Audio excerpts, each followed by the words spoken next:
Welcome to Kenton's videos. Enjoy the video. In this video, I will show how to make the YouTube logo in Figma. First, open Figma and create a new design file. Set your artboard to a square, perhaps 500 by 500 pixels, for a good working space.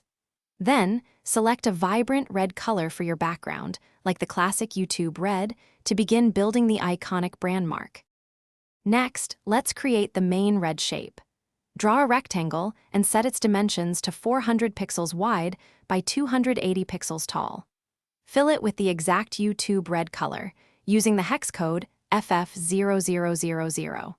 Finally, give the corners a smooth, rounded appearance by applying a radius of 20 pixels to each corner. Now, for the iconic white play button.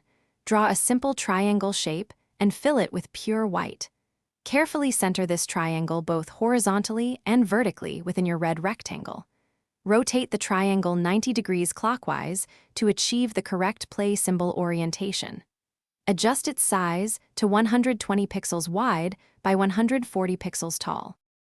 To finalize your logo, group all the elements together. This makes it easy to move or resize your entire logo as one unit. Take a moment to review the alignment and proportions, ensuring everything looks perfect. Finally, export your completed YouTube logo in a suitable format, such as PNG for web use or SVG for scalability, ready for any project.